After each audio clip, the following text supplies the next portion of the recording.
Yop, salut tout le monde, c'est Andy. Aujourd'hui, on se retrouve pour une vidéo avis sur les films et les séries que j'ai regardées ces dernières semaines. Comme d'hab, je vous ai fait une petite sélection des œuvres que j'ai bien appréciées. Et on commence avec 3 films que je trouve regardables grâce à leur casting. Le premier, c'est Wolves avec Brad Pitt et George Clooney. Je suis assez fan des 2 acteurs, notamment Brad Pitt, c'est un acteur que j'adore. Et du coup, bon, c'est un film qui se regarde. Il fait pas trop dans l'originalité, mais très sympa parce que l'alchimie entre les 2 acteurs fonctionne toujours. En termes de scénar, c'est juste 2 mecs qui sont experts dans leur domaine, qui est un domaine assez particulier et qui ont de l'habitude de travailler en solo. Sauf qu'au début du film, il se passe quelque chose et ça va les forcer à former un duo improbable où au début, ils vont se détester, ils vont être dans la compétition pour dire: «Regarde, moi je sais faire ça, est-ce que toi tu sais faire ça?» Enfin bref, c'est assez marrant au début et après il y a une intrigue qui se lance et ça reste très classique. Au début, on a du sadé au niveau de la bande son, donc très classique, mais on passe un bon moment, c'est pas un mauvais film, ça se regarde. Ensuite, le deuxième film, c'est un film popcorn à l'américaine, c'est The Fall Guy avec un casting XXL, Emily Blunt, Ryan Gosling, 2 acteurs que j'adore. David Leitch, que j'aime un peu moins, je suis pas trop fan de ses films, même si Bullet Train était très sympa, mais je trouve que c'est trop copié, sur Tarantino et là, je vais me manger des pics. Et du coup, oui, voilà, The Fall Guy, c'est vraiment des explosions, une histoire d'amour, des blagues et tout. Mais en vrai, si tu regardes bien, le film, il sonne creux. C'est vraiment une histoire très basique, très prévisible. C'est l'histoire d'un cascadeur qui se pète la gueule au début et du coup, il veut revenir dans le monde du cinéma après de graves blessures, mais il le fait par amour parce que sa copine Emily Blunt, enfin son amoureuse, son crush, voilà, est toujours dans le monde du ciné. Donc on va suivre ça, sauf qu'on va lui mettre des bâtons dans les roues parce que le monde du cinéma, c'est un monde de serpents et tout. Et donc voilà, j'imagine qu'il y a quelques pics personnels de David Leitch, quelques histoires un peu autobiographiques, mais je trouve que c'est un film qui sonne creux, ça se regarde, grâce à Ryan Gosling qui tient le film à lui tout seul, pardon. Et Emily Blunt, elle a vraiment un petit rôle vraiment très basique. Le dernier film qui se regarde pour le casting, c'est Gladiator 2 parce que c'est Ridley Scott et Denzel Washington.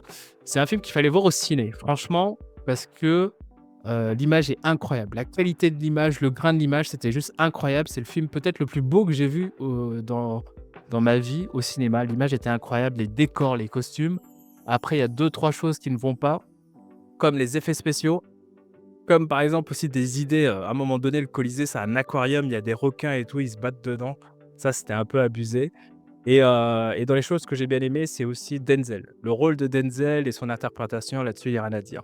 Après, dans les choses que j'ai moins aimées, bah, Pedro Pascal, il m'a pas convaincu, je le trouve trop gentil pour, jouer le rôle d'un général romain et en plus, tout ce qu'il fait dans le film, c'est prévisible. Il y a du fan service et là, dans la salle, franchement, des fois, on a entendu des soupirs et tout parce que c'est des gros clins d'œil au premier, des gros fan service et franchement, c'était trop gênant. Il y a même des gens qui sont partis, hein, avant la fin du film et un autre point, c'est aussi l'acteur, oui, le mec qui joue le gladiateur, c'est pas ouf. Je le trouve un peu trop jeune et aussi, surtout, ce qui fait, tâche un peu dans le film, c'est le cheminement. Le déroulement du film est quasi identique au premier et ça, c'est vraiment dommage. Un mec qui est en couple, on bute sa femme au début, il se retrouve esclave, il devient gladiateur, enfin bref, exactement le même déroulement que le premier et ça, c'est bien dommage. C'est un film qui reste quand même regardable, mais il est quand même très loin de la qualité, de Gladiator, premier du nom. Ensuite, j'ai 2 films assez originaux à partager avec vous. Le premier, c'est Reality avec Sydney Sweeney. Je connais pas du tout cette actrice. Je la vois que sur les réseaux et à chaque fois, je tombe sur sa paire de boobs énorme et du coup, je me suis dit: «Il va falloir que je regarde un de ses films» et j'ai regardé ce film qui dure 1h10. C'est une reconstitution, d'une histoire vraie du coup.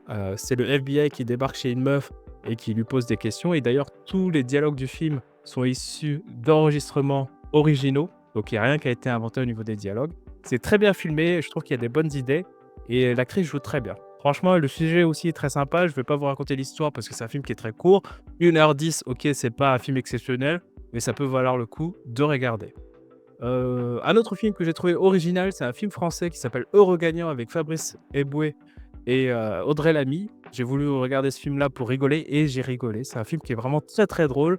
C'est sur des gagnants du loto qui pètent complètement un câble. On va avoir 4 histoires, la famille, la jeune femme, le couple, le groupe d'amis, le groupe de collègues qui vont gagner au loto et ils vont faire complètement n'importe quoi et c'est un film qui est what the fuck et qui mérite d'être regardé. Je l'ai conseillé à mes collègues et tous mes collègues ont validé le film, c'est très drôle. Le seul souci, c'est le découpage. En fait, c'est 4 histoires. 4 histoires qui suivent, donc 20 minutes, écran noir, 20 minutes, deuxième histoire, écran noir. Ils ont tenté un petit truc, mais tu vois, c'est pas le genre les personnages vont pas se croiser dans chaque histoire et ça, c'est dommage. Voilà. On arrive au top 5 et là, c'est vraiment le haut du panier. Franchement, les 5 films sont à regarder. On commence avec 3 films japonais. Le premier, c'est La famille Asada. Excellent film. Un film qui frôle pardon, la perfection parce qu'on a de l'amour, on a de l'humour, on a de la poésie. Et c'est en fait l'histoire de la famille Asada avec le père, la mère, le frère et le petit dernier sur qui va être centrée l'histoire. Et en fait, on va voir toute sa vie et le process en fait de création d'un photographe. Parce qu'en fait, dès son enfance, en fait, il va se passionner par la photographie. On va voir un peu comment est née cette passion dans son enfance, comment il va développer ses talents de photographe à l'adolescence. Et à l'âge adulte, on va voir s'il va réussir à devenir photographe. Et on va voir comment, durant toutes ces étapes de sa vie, sa famille va le soutenir pour qu'il puisse accomplir son rêve qui est de devenir photographe. Et surtout, il ne veut pas être un photographe commercial, il veut vraiment créer quelque chose et on va voir toutes ces doutes, toutes ces remises en question. Et c'est un film parfait pour tous les gens qui ont une âme d'artiste. Et j'ai failli m'acheter un appareil photo, mais je me connais. Je me suis dit, ça va durer 2 secondes, 2 semaines, cette histoire. Mais c'est un film qui vraiment donne envie de se mettre à la photographie. Et en fait, on est là, on se pose la question, est-ce qu'il va y arriver ou non? Parce qu'on voit toute sa vie, on voit tous les sacrifices faits par sa famille et tout. On voit aussi un peu ses histoires d'amour et tout. Et c'est un film magnifique, vraiment magnifique. Le seul souci, c'est qu'il est un peu long à un moment donné. Parce que, par exemple, son enfance, c'est 20 minutes. Son adolescence, c'est 30 minutes. Et il y a un moment de sa vie, par contre, où on reste trop bloqué. Tu vois, ça dure 20-30 minutes, mais c'est un même moment de sa vie. OK, ça a un rapport avec la photo, mais j'ai trouvé ça un peu dommage. Mais sinon, le film, il frôle l'imperfection. La famille Asada, excellent film. La fin et tout, j'étais ému. Franchement, c'est un film qui est très touchant et j'ai adoré. Un autre film japonais que j'ai adoré, peut-être un peu moins aussi, un peu moins bien que La famille Asada, c'est Comme un lundi. C'est une histoire, en fait, tu as des employés de bureau qui sont bloqués dans une boucle temporelle d'une semaine. Donc, chaque dimanche, quand arrive le lundi, la semaine se répète. Et le truc, c'est que c'est une belle métaphore du monde du travail parce que personne ne s'en rend compte jusqu'à un moment où il y a un mec qui s'en rend compte, il fait: «Mais putain, ça, j'ai déjà vu ça!» Et tout le monde lui dit: «Mais non, mais ça fait 20 ans que je suis là, c'est vrai que tous les mardis, c'est pareil, quoi». Et j'ai trouvé ça très drôle, ce parallèle entre, tu sais, la répétitivité de notre mode de vie. Au final, même si là, c'est au Japon, donc eux, ils ont leur code à eux, mais on arrive quand même à comprendre un petit peu. Et j'ai trouvé ça très sympa. C'est un film, au début, on se pose des questions: «Est-ce que ça va être bien? Parce qu'au début, l'idée d'être dans la boucle est très sympa. Après, c'est un peu long, mais toute la partie finale est juste magique. Elle est riche en émotions et franchement, moi, ça m'a pareil que La famille Asada, à la fin, j'étais pas en train de pleurer, mais j'étais ému, quoi. J'étais en train de rigoler et je sentais un peu les larmes parce que, en fait, on voit que j'ai pas envie de vous spoiler, mais on voit aussi que les collègues, en fait, dans notre vie, ce sont des êtres humains, tu sais? C'est un père de famille, c'est un mec, lui, là, qui est en face de moi, peut-être il a des problèmes dans sa vie et tout. Et je trouve que c'est un truc qui est bien abordé dans ce film. Je vous le conseille, même s'il n'est pas aussi bien que La famille Asada. Le troisième film que je vous conseille, c'est un film qui va pas plaire à tout le monde, c'est Perfect Days. C'est l'histoire d'un agent d'entretien à Tokyo qui va nettoyer les toilettes, durant les JO. Enfin, tu sais, les nouvelles toilettes, qui avaient fait le buzz pendant les JO de Tokyo. Et en fait, c'est un film d'auteur, c'est filmé en 4 tiers et tout. La première partie est très longue, c'est un film qui dure 2 heures. La première heure, on se pose des questions. Franchement, c'était très compliqué parce que c'est vraiment filmé dans le détail, le quotidien d'un mec. On le voit se lever, on le voit aller au travail. Le travail bien fait parce que c'est un agent d'entretien qui vraiment veut vraiment bien faire son travail. Il n'est pas très bavard, donc lui, il parle pas du tout et en plus, il est tout le temps tout seul. Donc c'est vrai que la première partie est très longue et la deuxième partie est beaucoup plus dynamique. Et dans l'ensemble, je trouve que cette première partie longue, c'est la première heure qui est très longue, elle est nécessaire pour apprécier le film dans sa globalité. Donc, ne vous laissez pas décourager par la première partie du film qui est assez très, très, très lente. Et on se pose des questions sur qu'est-ce que veut nous montrer le réalisateur. Mais oui, en fait, dans la globalité, pardon, et surtout le final, le film est assez bon et je peux comprendre qu'il y a des gens qui n'aiment pas, mais moi j'ai quand même bien aimé Perfect Days. Mais le meilleur des 3 films, je pense que c'est quand même La famille Asada. On termine avec le podium. Je suis désolé, la vidéo est longue. Il y a mon chat qui miaule, en plus il est enfermé pour pas qu'il me fasse chier. 3e place, Les Loups-garous. Le Loup-garou, pardon, c'est sur Canal+. C'est une émission qui est juste exceptionnelle, un peu à la sauce des shows, des TV shows coréens. C'est juste une partie de Loup-garou en taille réelle. C'est présenté par Fari Tu as Mister V au niveau de la voix off et les candidats sont vraiment des candidats de qualité. Ça va être, une experte, en échecs, un détective et tout, ce genre de truc, un mec qui a travaillé dans l'armée et on va les enfermer dans un vrai village et on va vraiment faire des villageois et des loups-garous et c'est juste exceptionnel. Je vous recommande ça à 100. J'ai conseillé ça à mes collègues n'ont pas tous validé, mais moi j'ai kiffé. J'ai trouvé que le découpage et tout, la façon de raconter était top. En deuxième place, j'ai choisi Sicario, qui est vraiment un film qui me manquait parce que j'avais pas vu tous les films de Denis Villeneuve et franchement, c'est un super film. C'est un film qui est très basique. C'est sur le cartel au Mexique, frontière USA-Mexique, le trafic de drogue et tout.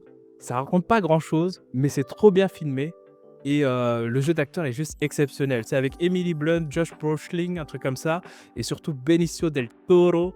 Exceptionnel sa performance. Je vous conseille vraiment de regarder le film en VO et donc c'est Emily Blunt qui est du FBI, mais qui va intégrer une équipe qui va être spécialisée, sur la frontière mexicaine, américaine et qui sont là pour démanteler un trafic de drogue. Il y a de la violence et tout, ça parle en espagnol et c'est vraiment exceptionnel. C'est vraiment un film brut, d'action brute. Ça il y a pas de furiture, je sais pas comment on dit et c'est vraiment un super film, Sicario de Denis Villeneuve. C'est très connu, mais moi je l'avais pas vu.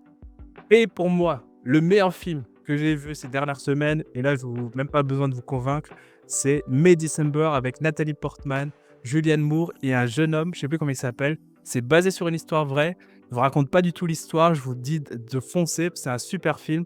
C'est en fait Nathalie Portman, c'est un peu comme dans Black Swan en fait. C'est Nathalie Portman qui est une actrice cette fois-ci et non pas une danseuse.